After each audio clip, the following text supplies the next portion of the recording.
Hello everyone. तो next हमारा chapter number 15 है जो कि है ऑफेंसेस एंड पेनल्टीज। ये हम शुरू करते हैं। ये जो भी रिवीजन ऑडियोज हैं ये नवंबर 24 ऑनवर्ड्स आपके काम आएगी।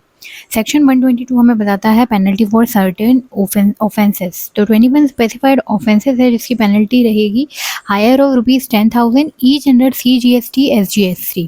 और ये ध्यान रखना कि CGST में जो लगती है पेनल्टी तो उसकी डबल ही IGST में लगेगी। तो यहाँ पे जनरल पेनल्टी है कि हायर ऑफ ₹10,000 और 100% of the tax amount involve. यानी ये समझ लो कि मिनिमम 10,000 तो है ही। तो क्या ऐसे 21 स्पेसिफाइड ऑफेंसेस हैं, एक बार तो हम रीड कर ही लेते हैं। सप्लाइज एनी गुड्स और services without the issue of invoice, और एक हो जाएगा इसी का उल्टा कि इशू इनवॉइस और bill without the supply of goods and services. Collects amount as tax but fails to pay the same to the government, 3 महीने में नहीं दिया है फ्रॉम द ड्यू डेट, या फिर कलेक्ट किया है tax in contravention of the provision of the act and but fails to pay the same to the government, same 3 महीने में नहीं पे किया। फेल्स टू डिडक्ट TDS, या फिर डिडक्ट करता है लोअर TDS और फेल्स टू पे TDS, या फिर कलेक्ट किया TCS, कलेक्ट्स लोअर TCS और fails to pay TCS। Takes और utilise ITC without the actual receipts of goods और services, fraudulently obtains refund of tax, takes or distribute ITC in violation, falsifies, substitute financial records, produces fake accounts, document, furnishes false information, return with an intention to evade the payment of the tax due, fails to obtain registration, furnishes any false information with regard to registration। तो registration की 2-3 चीज़ें हैं कि fails to obtain registration या फिर false information the with regard to registration particulars either at the time of applying for registration or subsequently, obstruct or prevents any officer in discharge of his duties, transport any taxable goods without the cover of documents, suppresses his turnover leading to evasion of tax, fails to keep, maintain or retain books of accounts and other documents, fails to furnish information or documents called by CGST SGST officers, supplies, transport or stores any goods which are reason to believe which are liable to confiscation, issue any invoice or document by using the GSTIN of another registered person, tampers or destroys the material evidence or disposes of or tampers with goods that have been detained, seized or attached। तो ये सारा 122(1) में सब कुछ लिखा हुआ है। For beneficiary penalty कितनी लगेगी? 100% ऑफ द बेनिफिट अवेल, चाहे वो टैक्स इवेडेड हो और ITC अवेल्ड और पास। सेक्शन 122(1)(a) क्या होता है? Any person who retains the benefit of transaction, जिसने भी क्या है बेनिफिट लिया है, at whose retains the benefit और plus at whose instance such transaction is conducted. तो लाइबल पेनल्टी कितनी लगेगी? 100% of the tax evaded, ITC availed और पास डाउन। तो ये क्या क्या चीज़ें हैं? तो यहाँ पे होता है supply without invoice, invoice without supply, या फिर ITC विदाउट एक्चुअल रिसिप्ट और ITC इन वॉयलेशन। तो यहाँ पे 100% ऑफ द टैक्स इवेडेड और ITC अवेल्ड और पास ऑन। सेक्शन 122(1)(b है इलेक्ट्रॉनिक कॉमर्स ऑपरेटर का। Electronic commerce operator who allows the supply of goods or services or both through it by an unregistered person other than a person exempted from registration. तो वो क्या कर दिया, उसने allow करा है by an unregistered person other than the person exempted. Exempted है वो बात नहीं करा बट अनरजिस्टर्ड से करा है। allows an interstate supply of goods and services by a person who is not eligible to make the interstate supply or fails to furnish the correct details in the statement to be furnished for any outward supply of the goods। goods की बात हो रही है कि correct detail नहीं दी है, affected through it by a person exempted from obtaining the registration। जो पर्सन एग्जेम्प्ट है और वहाँ पे करेक्ट डिटेल देनी होती है वो नहीं दी है तो shall be liable to a penalty of ₹10,000 or an amount equivalent to the amount of the tax involved in the supply where the supply had been made by a registered person other than the person of composition tax। तो यहाँ पे penalty कितनी होगी? ₹10,000 या फिर tax वाली हो जाएगी whichever is higher. Section 122(2) क्या होता है? Registered person who supplies goods और services on which tax has not been paid, short paid या फिर एरनेसली रिफंडेड है, और वेयर या फिर फर्स्ट तो क्या था हमारा, tax has not been paid और शॉर्ट पेड और एरनेसली रिफंडेड हो गया, या फिर और where the ITC has been wrongly availed या यूटिलाइज। तो यहाँ पे भी पेनल्टी क्या लगेगी? फ्रॉड अगर किया है तो हायर ऑफ 10,000 और 100% of the tax amount involve कर रहे हैं, लेकिन अगर नॉर्मल केसेस है अदर देन फ्रॉड तो वहाँ पे हायर हो जाएगी कि 10,000 और 10% of the tax amount involve. तो यहाँ पे ये चीज़ मिल जाता है कि जिसने सप्लाई किया है रजिस्टर्ड पर्सन ने बट टैक्स नहीं दिया या फिर ITC गलत ले लिया। तो दो ही चीज़ें हो सकती है। फ्रॉड के केस में तो क्या हो जाएगी, जनरल जो हमारी पेनल्टी थी वही लग जाएगी, लेकिन अगर अदर देन फ्रॉड है तो यहाँ पे 10% ऑफ द टैक्स इन्वॉल्व कर दिया। सेक्शन 122(3 आता है penalty is leviable for any of the following offences. committed by a person who aids or abates any of the 21 specified offenses। जो भी हमने बताए थे उसमें क्या करता है, मदद करता है। deals with any goods which are reason to believe are liable to confiscation, confiscation वाले goods में deal करता है। receives or deal with the supply of the services he believes are in the contravention, contravention है पर भी receive कर रहा है, फिर भी deal कर रहा है। fails to appear before the officer of central tax when issued with a summon or produce of documents, बुला रहे हैं ऑफिसर फिर भी नहीं आ रहा है, मतलब ऑफिसर से बड़ा अपने आप को समझ रहा है। Fails to issue invoice in accordance with the provision, तो यहाँ पे पेनल्टी मैक्सिमम लगेगी 25,000 each under CGST and SGST। तो यानी कि 25,000 जैसे CGST में हो गया और 25 ही क्या हो गया SGST में हो गया, टोटल 50,000 जो है इसका डबल वो लगता है IGST में। ये भी हमारी जनरल पेनल्टी थी कि किसी ने मदद करी। तो सेक्शन 123 नया आता है, penalty for failure to furnish the information return, IR जिसने नहीं दिया। तो यहाँ पे 123 बताता है कि जिसको फर्निश करना है इन्फॉर्मेशन रिटर्न बट उसने नहीं दिया है, तो यहाँ पे लगेगा ₹100 for every day during such failure continuous, यानी कि 50 under CGST and 50 under SGST, तो टोटल 100 लगेगा एवरी डे एंड मैक्सिमम लगेगा 5,000, और मैक्सिमम ये टोटल बताया यानी कि 2500 under CGST and SGST। Section 124 है fine for failure to furnish statistics if any person required to furnish the information or return। तो यहाँ पे fails to furnish the information or return without a reasonable cause or willfully furnish the return which he knows that it is false, या तो वो furnish नहीं करता है, furnish करता है इन्फॉर्मेशन विलफुली, तो वो क्या कर देता है फॉल्स इन्फॉर्मेशन देता है, तो उसको फाइन लगेगा विच में एक्सटेंड अप टू, यानी कि यहाँ पे दे रखा है अप टू ₹10,000, और अगर कंटिन्यूइंग ऑफेंस है तो फाइन एक्सटेंड कर सकते हैं ₹100, मतलब extend up to ₹100 per day after the first day during which the offence continue subject to a maximum of ₹25,000, और इक्वल अमाउंट यहाँ पे SGST और UTGST में भी पेबल है, यानी कि अकेला यहाँ पे बताया है। और जनरल पेनल्टी है जो सेक्शन 125 में कि कोई भी पर्सन जिसने कॉन्ट्रावेंट करा है ऑफ द प्रोविजंस और द रूल देयर अंडर, तो वहाँ पे जनरल पेनल्टी ध्यान रखना ₹25,000 की है। और general penalty disciples related to penalty क्या है कि अगर penalty for the minor offence है यानी कि टैक्स इन्वॉल्व ₹5,000 से कम है, तो which is easily rectifiable and made without any fraudulent intent और ग्रॉस नेग्लिजेंस, तो उसमें भी हम लोग क्या करेंगे देखेंगे, तो वहाँ पे कोई पेनल्टी नहीं लगाएंगे अगर टैक्स इन्वॉल्व क्या है ₹5,000 से भी कम है, क्योंकि पेनल्टी के अमाउंट हमारे इतने ज़्यादा होते हैं तो हम क्या 5,000 से कम में लगा पाएंगे, लेकिन वो भी तब के लिए कि जब वो इजीली रेक्टिफिएबल है, फ्रॉडुलेंट इंटेंट नहीं है और ये सब। सेक्शन 127 हमारा लगता है कि power to impose a penalty in certain cases, अगर पीओ का ये व्यू है कि पर्सन लायबल तो है पेनल्टी के लिए बट वो किसी भी प्रोसीडिंग में यहाँ पे कवर नहीं हो रहा है, किसी भी सेक्शन में या किसी भी प्रोसीडिंग में, तो वो क्या कर सकता है, he may issue an order levying such penalty after giving a reasonable opportunity of being heard. And section 128 power to waive the penalty और फी और बोथ, तो गवर्नमेंट जो है वो कर सकती है वेव इन पार्ट और full the penalty which are refer to section 122, 123, 125 और any late fee which is referred in section 47 for delay in the filing of return, तो ये कर सकती है for the class of tax payers and such under such mitigating circumstances, जो भी वो बताएंगे यहाँ पे on the recommendation of the council.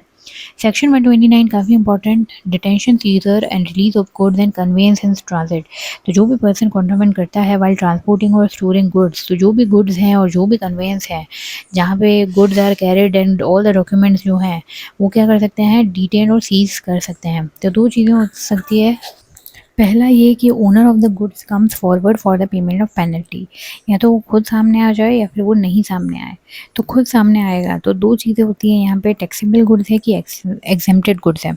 तो टैक्सेबल गुड्स में हम लोग 200% ऑफ द टैक्स पेएबल हम लोग क्या लगाएंगे, पेनल्टी लगाएंगे, CGST SGST दोनों में लगेगा, मतलब टोटल मिला के बताया है यहाँ पे।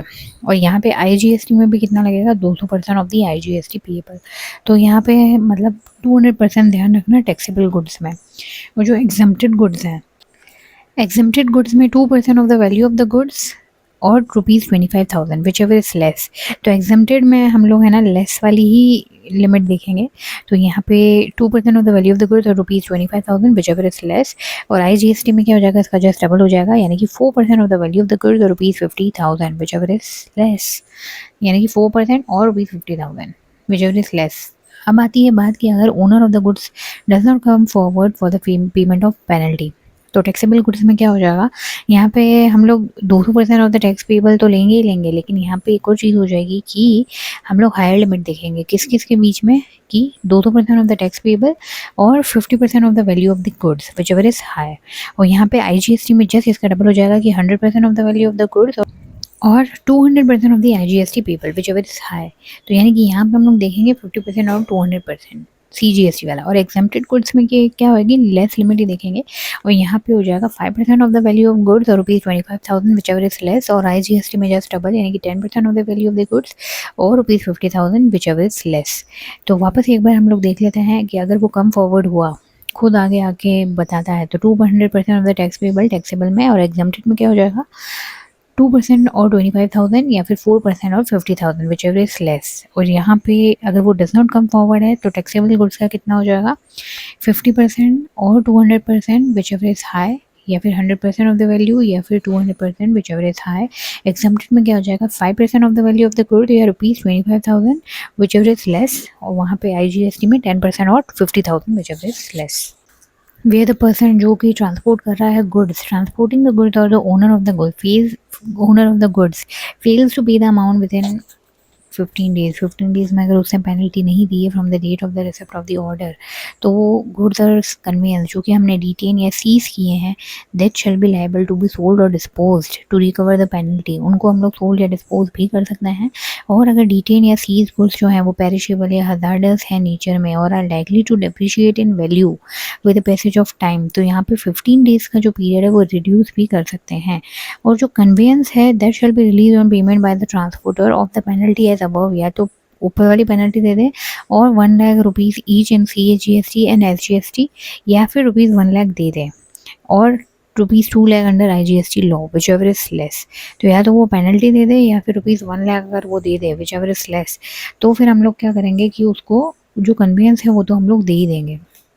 सेक्शन 130 आता है कि कन्फिस्केशन ऑफ द गुड्स और conveyance and levy of penalty. कब हम लोग गुड्स को कब कन्फिस्केट कब कर सकते हैं, तो अगर हमने सप्लाई करा goods in contravention of the act leading to evasion of tax, या फिर does not account for the goods के अकाउंट ही नहीं कर रहा है जिस पे हम लाइबल हैं टैक्स देने के लिए, या फिर सप्लाई कर रहे हैं goods that are liable to tax but without having applied for the registration, हमने रजिस्ट्रेशन नहीं कराया है, एंड कॉन्ट्रामेंट द प्रोविजंस और rules with the intent to evade the payment of tax, या फिर uses conveyance as a means of transport for carriage of goods in contravention of the acts unless the contrary is proved। तो जो भी goods और convince है वो liable होंगे confiscation के लिए, और पर्सन क्या देगा, पेनल्टी देगा अंडर सेक्शन 122 वाली।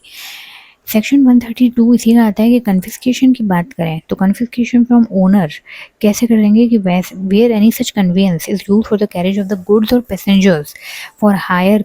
कन्वेंस जो है वो हम लोग यूज़ कर रहे हैं for hire, the owner of the conveyance जो है उसको एक ऑप्शन दिया जाएगा to pay in lieu of the confiscation a fine of 100% of the tax payable, कि वो उनको एक ऑप्शन दिया जाएगा कि हाँ कॉन्फिस्केशन अगर नहीं कराना है तो आप है ना फाइन दे दो 100% ऑफ द टैक्स पेबल। और रिडेम्पशन फाइन जो लगेगा वो है lower of penalty decide by the officer under section 121 जो बताई थी अभी, या फिर market price less tax chargeable. इन दोनों में से जो लोअर है वो रिडेम्पशन फाइन भी लगेगा, और जो एग्रीगेट है जो फाइन और ये जो हमारी पेनल्टी है there shall not be less than the penalty equal to 100% of the tax, यानी कि टैक्स के बराबर तो कम से कम हमको लगानी है, उससे कम नहीं होनी चाहिए। And PO after satisfying that the confiscated goods और कन्वेंस अगर हमें नहीं रिक्वायर है आफ्टर गिविंग रीजनेबल अपॉर्चुनिटी, तो वो क्या करेगा, not exceeding 3 months to pay the fine, यानी कि 3 मंथ्स में फाइन वगैरह पे हो जाना चाहिए। एंड अगर आपने नहीं करे हैं तो फिर क्या होगा, अगर फाइन नहीं दिया 3 महीने में तो क्या हो जाएगा, deposit the sale proceeds to government, यानी कि डिस्पोज कर देंगे गुड्स और कन्वेंस को। सेक्शन 131 आता है confiscation of penalty not to interfere with the other punishments. तो जो भी हमारे अदर पनिशमेंट्स हैं without prejudice to the provisions in the code of criminal procedure, no confiscation made penalty जो भी है shall prevent the infliction of any other punishment, यानी कि दूसरा जो मिल रहा है वो तो हमको देना ही पड़ेगा। So to which the person affected thereby is liable under any other law, तो वो तो हम लोग को पेनल्टी तो देनी पड़ेगी। एंड सेक्शन 132 है पनिशमेंट फॉर सर्टन ऑफेंसेस कि कुछ बड़े ऑफेंसेस हैं, 12 सिचुएशंस है जहाँ पे क्या है लीकेज और रिवीजन ऑफ गवर्नमेंट रेवेन्यू की ज़रूरत पड़ सकती है। तो यहाँ पे प्रोसिक्यूशन प्रोसीडिंग्स भी आ सकती है against all those person whoever commits causes to commits and retain the benefits। तो ये वाले हमारे कौन से ऑफेंसेस ऐसे हैं? Supply of goods and services without invoice, यानी कि हम लोग यहाँ पे टैक्स इवेट करना चाहते हैं, या फिर issue invoice without the actual supply, या फिर आईटीसी अवेल करा on the basis of the invoice, या फिर इनवॉइस हमने और बिल हमने जो करा है विदाउट एक्चुअल सप्लाई, या फिर फ्रॉडुलेंटली अवेल किया है आईटीसी विदाउट एनी इनवॉइस और bill, collection of taxes without the payment to the government, evasion of tax, obtaining refund with an intent of fraud, falsifying records, production of false documents, acquires transport, deal with the goods liable for confiscation, या फिर services से deal कर रहे हैं इन कॉन्ट्रोवेंशन of the law, attempts और abets the commission of any of the above offences जो भी हैं। तो अगर कोई मदद भी कर रहा है तो वहाँ पे जो भी हमने अमाउंट ऑफ टैक्स इवेट किया, एरनियस रिफंड किया, रॉन्ग आईटीसी अवेल या यूटिलाइज किया, तो फाइन तो वहाँ लगेगा ही, और वहाँ पे क्या है इम्प्रिजनमेंट भी लगेगा। तो मिनिमम इम्प्रिजनमेंट जो है वो 6 मंथ्स तो है ही है, और अप टू यहाँ पे दे रखा है। तो पहला केस है कि अगर tax evaded, ITC wrongly taken या रिफंड एररनेसली लिया, ये 3 चीज़ें हुई है, टैक्स इवेडेड, आईटीसी या फिर रिफंड की बात कर रहे हैं, 5 करोड़ से ज़्यादा का अमाउंट है तो पनिशमेंट कितना हो जाएगा, इम्प्रिजनमेंट जो है वो अप टू 5 ईयर्स हो जाएगा।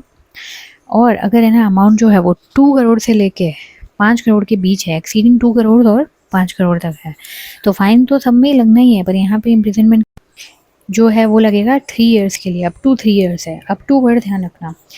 नेक्स्ट है issuance of invoice without supply. Invoice की बात आ गई, इनवॉइस विदाउट सप्लाई है, या फिर जिससे कि क्या हो गया, रॉन्ग अवेलमेंट या यूटिलाइजेशन जो है वो हमारा गलत हो गया, आईटीसी रिफंड वगैरह जो भी है, तो यहाँ पे हम लोग सिर्फ देखेंगे कि 1 करोड़ से ज़्यादा और अप टू 2 करोड़ है तो इम्प्रिजनमेंट कितना हो जाएगा, अप टू 1 ईयर हो जाएगा।